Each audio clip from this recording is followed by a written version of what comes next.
मेरी बाजू वो नाक चढ़ाती हुई बोली, ओह फिक्र मत करो, मैं ही पट्टी करूँगा क्योंकि ज़ख्म भी मैंने दिए। लेकिन अगर तुम तमीज़दारी का मुजाहरा करोगी तभी तुम्हें लेकर जाऊँगा बाहर, वरना बेहोश करने में ज़्यादा वक्त नहीं लगता।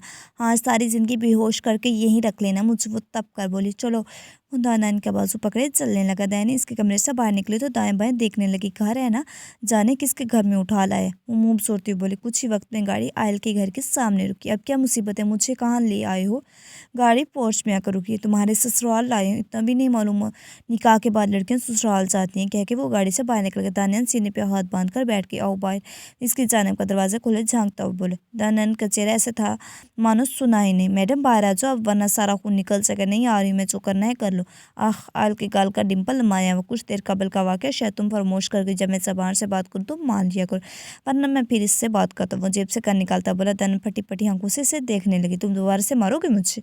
बिल्कुल, अगर तुम बाहर ना निकली। वैसे एक और तरीका भी है, तुम्हें उठाकर ले चल सकता हूँ। वो मुस्कुराता बोला। दयान चलकर से देखने की च्वाइस तुम्हारी 2 मिनट में सोच लो। बहुत ज़्यादा नहीं, 2 मिनट। दयान गाड़ी से बाहर निकलती हुई बोली। 2 मिनट में 4-5 लोग आराम से मारे जा सकते हैं। वो पुरसुकून अंदाज में बोला। या अल्लाह, ये इंसान मुझे वज़ीर आला कम और दहशतगर्द ज़्यादा लगता है। दानी ने अपना दायां हाथ बाएं हाथ पे रखते हुए बोली। अंदर दाखिल होते मुलाजिम दिखाई दिए। लाइट्स ने हर शय को मुनव्वर कर रखा था। वसीयर से लॉन्च के वस्त में बड़ा सा फनूस लटक रहा जिससे रोशनी फूट रही थी। आल ने दानियान का बाजू पकड़ा, तेज तेज कदम उठाता जीने चढ़ने लगा। तुम किसी रेस में नहीं खड़े? दयानियान इसके साथ खींची चल रही थी। आल मुस्कुराता स्पीड खटा के राहदारी अबूर करके आल ने दरवाजा खोला। बेड पे बैठ चुकी हूँ। दानियान उछल पड़ी, शर्मी आंखों में हैरत मोह से देखने लगी। कुछ नहीं करता, डॉक्टर को बुलाने लगा हूँ कि इसने फ़ोन कान से लगा। मुर्तज़ा डॉक्टर को मेरे कमरे में भिजवाओ भी। दानियान को आफत से आल को देखने लगी। मतलब हद होगी, मुझे उठा लाया फिर निकाह भी करे। मुंह बड़बड़ाती, हाँ हद ही है सच में ना। वो दानियान को देखते हुए बोला। तुम्हारे कान है या फिर कुछ फिट करवा रखा है इनमें? वहाँ बैठे भी सब सुन लिया। दानियान ध्यान पीसती हुई बोले। डॉक्टर अंदर आया, आल को देखता हुआ अपना काम करने लगा। दानियान के चेहरे पर तकलीफ के आसार नुमाए थे। कीड़े पड़े तुम्हें, अल्लाह करे। आल लब दबाए मुस्कुराने लगा। हाँ, कुछ देर बाद भेड़ सेना अभी बिजी हूँ। आल फ़ोन कान से लगाए बोल रहा था। ऐसे कैसे गायब होगी दानियान? तुम लोगों का दिमाग तो ख़राब नहीं हो गया?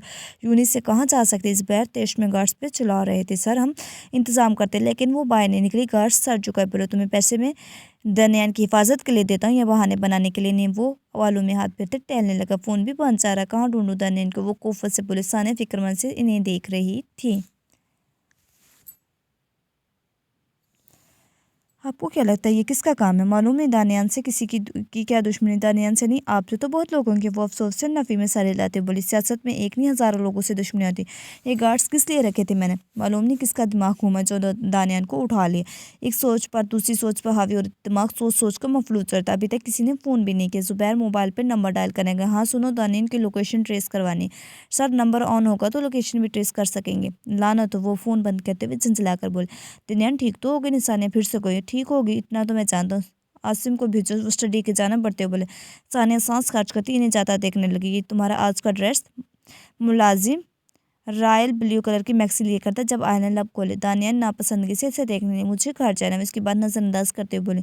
चली जाना कि अब सारी ज़िंदगी वही रहो? अब कुछ दिन मेरे पास रह लो। वो मुलाजिम को इशारा करके बोला। मुलाजिम अलमारी के साथ हैंग करता बाहर निकल गया। तुम्हारी दुश्मनी डैड से है तो मुझसे क्यों निकाह किया? स्वीटहार्ट, अब मैं तुम्हारे डैड से तो निकाह करने से रहा। ऐसे तुमने शायद सुना, जैसे बादशाह की जान तोते में, वैसे तुम्हारे बाप की जान दानियान में। राइट? वदनियान की तीखी नाक निभाता हुआ बोला। दिनियान इसका हाथ झटकते हुए बोले। तुम्हारा ये जो मुंह है ना, मैं तोड़कर फेंक दूंगी।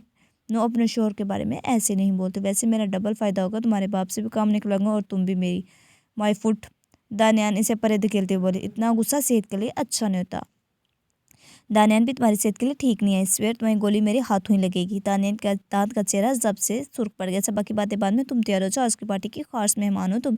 कोई नहीं। दानियान बेड पर बैठ के, मेरे निशाना बहुत अच्छा है। चौकता बिल्कुल नहीं। वो चलता हुआ बोला। दानियान मुठ्ठियाँ बेच कर आई। अच्छी मुसीबत है, डैड के चक्कर में मुझे इस हैवान ने पकड़ लिया। जो बात करता है तो सिर्फ गोली की नोक पे ही बात हुई भला। दानियान कुफ़्फ़त से बोली। डैड आपसे तो मैं बात नहीं करूँगी। अपने दुश्मनों को मेरे सर पे फेंक दिया, अब यहाँ से निकलूँ कैसे? वो कमरे की तलाशी लेने लगी। खिड़की तो थी लेकिन नीचे इसकी फौज करती। सिक्योरिटी तो ऐसे जैसे कोई नूर लेकर बैठा। दनियान की बाजू बैठ के पुश्ते टकराई। आह, दनियान तकलीफ से कराने लगी। मुझे लगा था सिर्फ धमकी दे रहा है, लेकिन इस कमीने ने तो सीधी गोली ही मार दी। इतने वक्त में दनियान को इस बात का अंदाजा हो गया कि वो जुबान से बात करने वाला इंसान है। इतने में दरवाजा खुला, एक लड़की नमूदार हुई। दानियान पशानी पर बल डाले से देखने लगी। Hello ma'am. वो पशाना वरान मुस्कुराहट लिए बोले। कौन हो तुम और किस लिए आई हो? ध्यान बिना किसी लिहाज के बोले। वो मैम, सर ने मुझे भेजा आपके मेकअप के लिए। वो पूछ रहे हैं आपकी बाएं बाजू ठीक है ना? वो घबरा के बोली। बाएं बाजू? दानियान हैरत से देखने लगी। ओ सोच समझ की धमकी, ये इंसान तो मुझे चंद घंटों में पागल कर देगा। चेंज करके आती हूँ। वो दानियान मोम सोती ड्रेस लेकर वॉशरूम में चली गई। आसिम अभी तक दानियान को कोई खबर क्यों नहीं मिली? मालूम क्यों नहीं हुआ तुम्हें? ज़ुबैर ज़ब्त करते हुए बोला, सर यूनि में एक आधा स्टूडेंट्स थे और गार्ड्स तो गेट के बाहर ही खड़े थे। यकीनन वो भी गेट के से गए होंगे और मैं कोशिश कर, लेकिन किसी धमकी के सीधा उठा कर ले गया। थोड़ा मुश्किल है सर, किसी स्टूडेंट ने भी नहीं देखा, वरना आसान हो जाता।